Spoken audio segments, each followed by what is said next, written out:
গত ডিসেম্বরে দীর্ঘ এক নায়কতন্ত্রের পতনের পর বাশার আল আসাদ এখন রাশিয়ার আশ্রয়ে। কিন্তু সিরিয়া কি শান্ত হয়েছে? উত্তর হল না।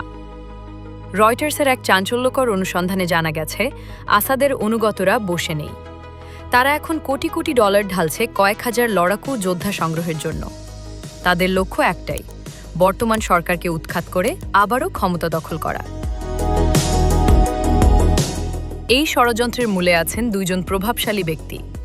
একজন আসাদের সাবেক গোয়েন্দা প্রধান মেজর জেনারেল কামাল হাসান, আর অন্যজন আসাদের আপন ফুফাতো ভাই এবং বিলিয়নিয়ার রামি মাখলুফ।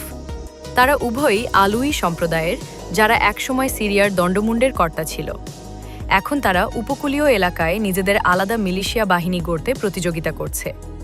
তথ্য বলছে, এই দুই পক্ষ মিলে প্রায় 50,000 যোদ্ধাকে অর্থায়ন করছে। যদিও তা তাদের সৈন্যকে অর্থায়ন করছে। যদিও আসাদের ভাই মাহের আসাদ এখনও সরাসরি মাঠে নামেননি, কিন্তু তার হাতেও রয়েছে হাজার হাজার প্রশিক্ষিত সাবেক সৈন্য। এই ষড়যন্ত্রের সবচেয়ে ভয়ঙ্কর দিক হল সিরিয়ার উপকূলীয় পাহাড়ে মাটির নিচে তৈরি করা 14টি গোপন কমান্ড সেন্টার। আসাদ সরকারের পতনের ঠিক আগে এগুলো নির্মাণ করা হয়েছিল। রয়টার্সে দেখা ছবিতে এসব ঘরে অত্যাধুনিক অস্ত্র, জিপিএস এবং সোলার পাওয়ারের মজুদ দেখা গেছে। হাসান এবং মাখলুফ উভয়ই এখন এই ট্রেজার আইল্যান্ড বা অস্ত্রের ভাণ্ডার দখল করার লড়াইয়ে মত্ত।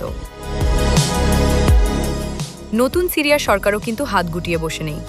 প্রেসিডেন্ট আহমেদ আল শারা এই পরিস্থিতি সামাল দিতে নিয়োগ করেছেন খালেদ আল আহমদকে।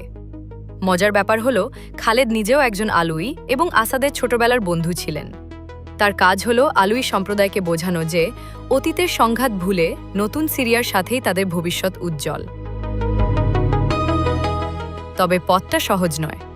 গত মার্চ মাসে একটি ব্যর্থ বিদ্রোহের জেরে প্রায় 1500 আলুই সাধারণ মানুষ নিহত হয়। এই রক্তক্ষয়ী ইতিহাস সংখ্যালঘু এই সম্প্রদায়ের মধ্যে এখনও আতঙ্ক আর ক্ষোভ জিয়ে রেখেছে।